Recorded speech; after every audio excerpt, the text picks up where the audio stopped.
구독, 좋아요, 멤버십 가입 부탁드립니다. 예, 안녕하십니까. 예, 오늘 오후 3시에 저 여의도에 있는 김문수 대표 사무실에 가서 진중권이 이야기하는 보수 관련 방송을 좀 하고 왔습니다.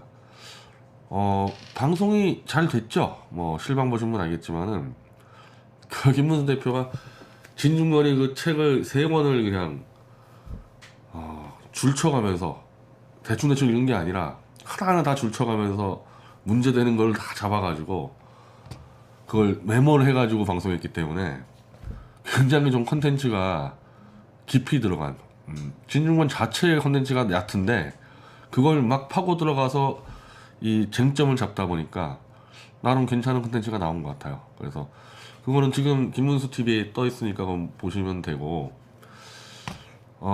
거기서 약간 좀 못다한 얘기를 먼저 좀 하면요.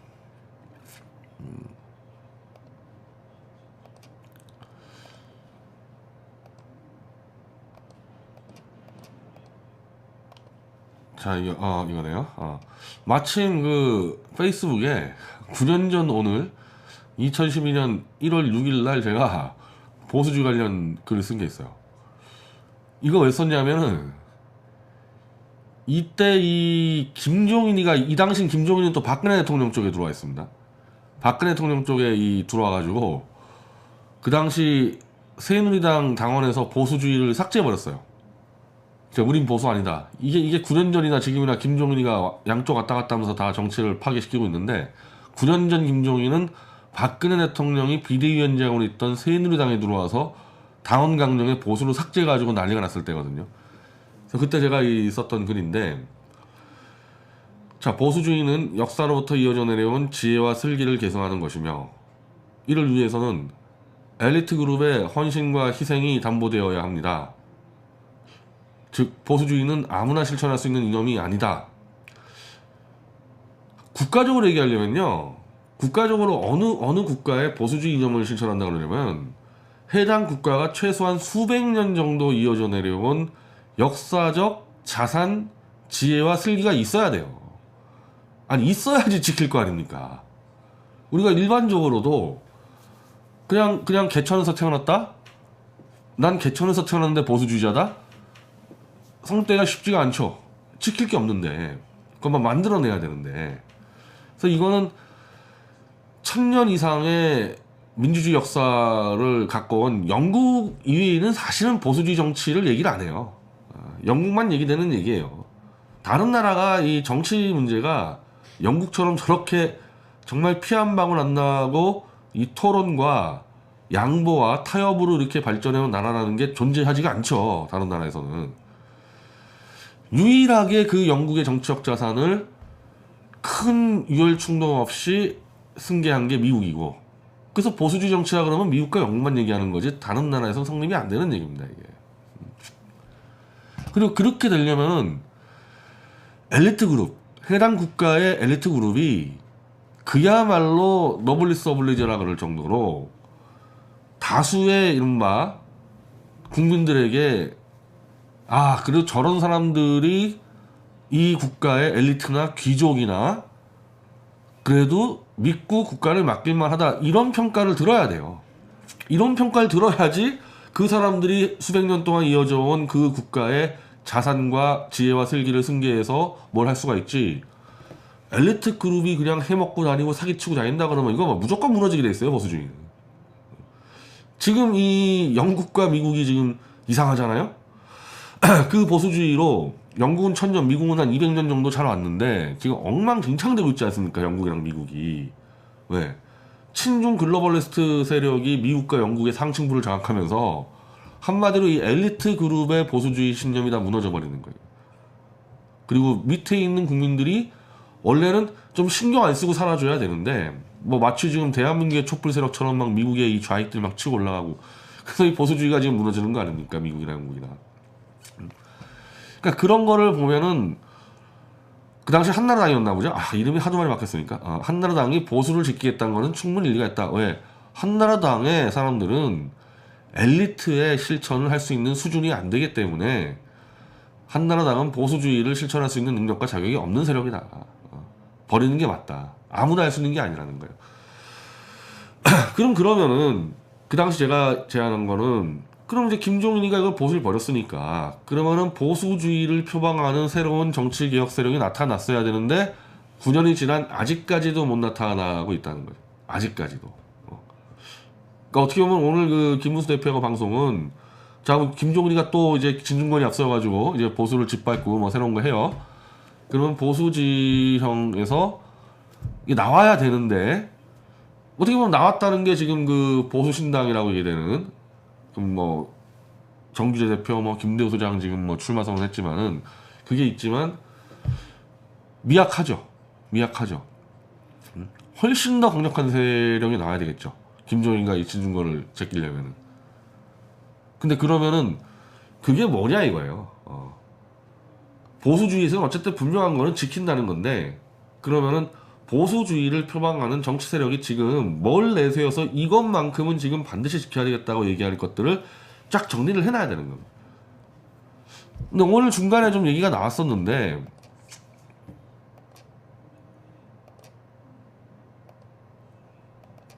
자, 이 진중권이가 이거 이제 이 동아일보하고 보수를 죽이려고 이제 이런 짓들을 하고 있는 거 아닙니까? 짓들 하는데 이게 그 알량한 지식 가지고 지금 뭐 한국 현대사를 얘기를 해요. 막 이승만 박정희 얘기를 하는데 야, 이 동아일보의 이 주간 동아나 뭐 동아일보 기자 정도만 보면은 이게 얼마나 천박한 수준인지 알 텐데 참 동아일보로 딱하죠. 이런 자를 지금 찬양해야 되니까.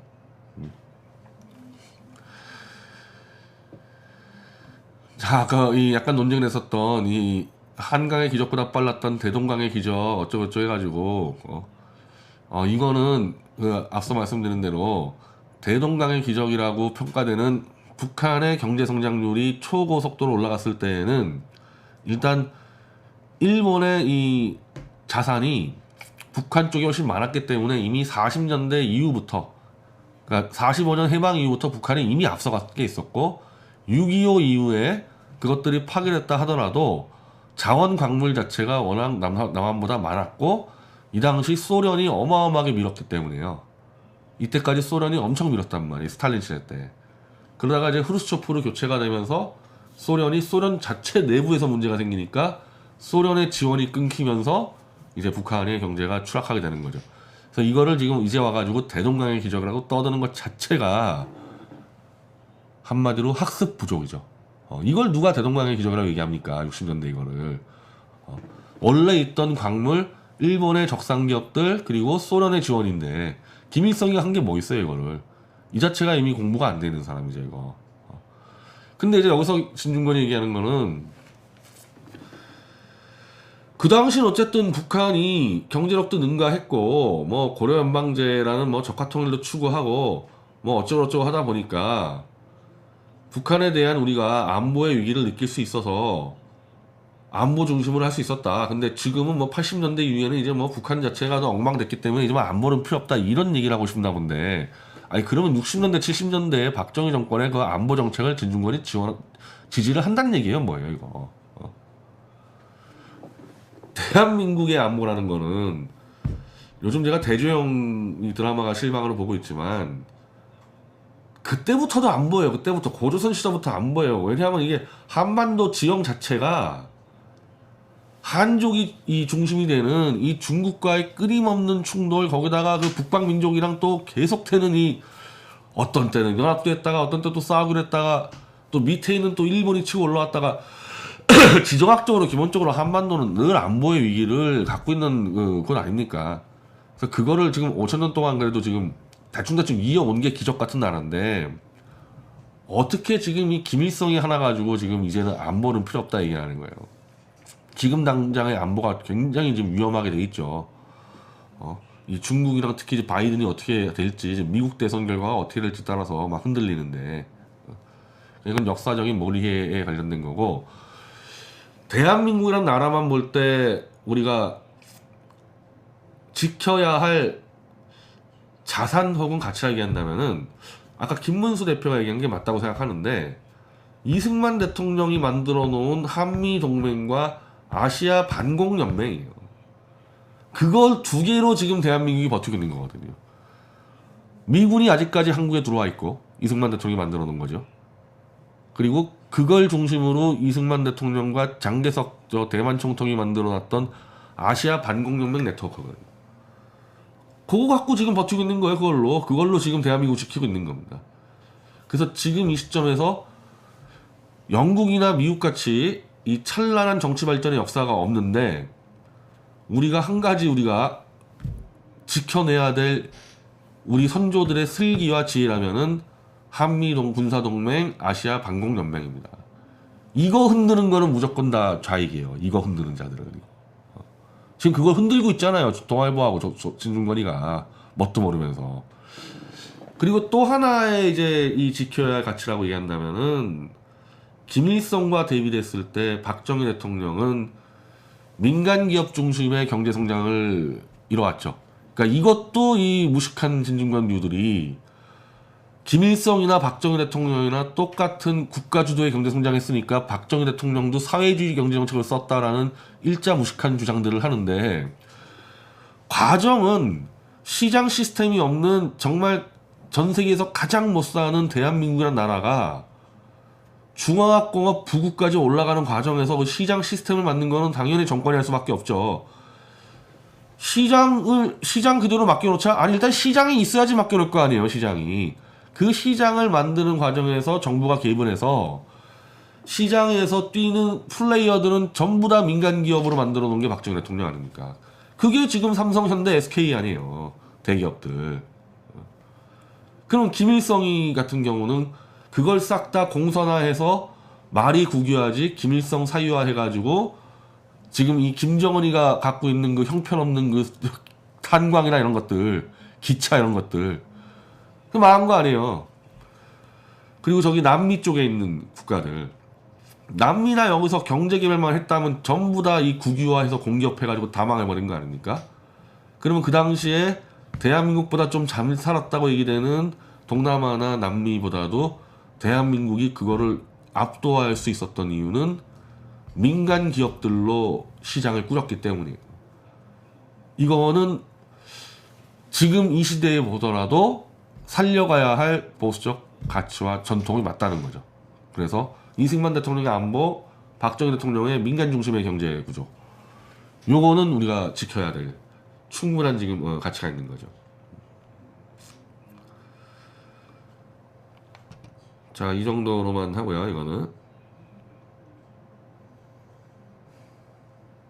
그래서 뭐 그렇게 얘기하면 돼요. 누가 물어보면은 너희 보수는 도대체 무슨 가치 지키려고 그러는 거냐?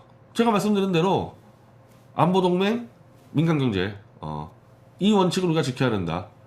그리고 가다가 그게 또 좀 이상해지잖아요. 좀 안 맞는다? 그럼 바꿀 수 있어요. 근데 지금은 그거보다 더 중요한 가치가 없으니까 경제 분야에서나 안보 분야에서나. 그래서 김정은이든 누구든 이거 갖다 대면 당신은 도대체 왜 이승만 대통령이 얘기하는 아시아 반공연맹과 한미동맹을 부정하는 거냐? 당신이 보수 부정한다는 얘기는 그 얘기다. 그렇게 설명을 주면 되는 겁니다.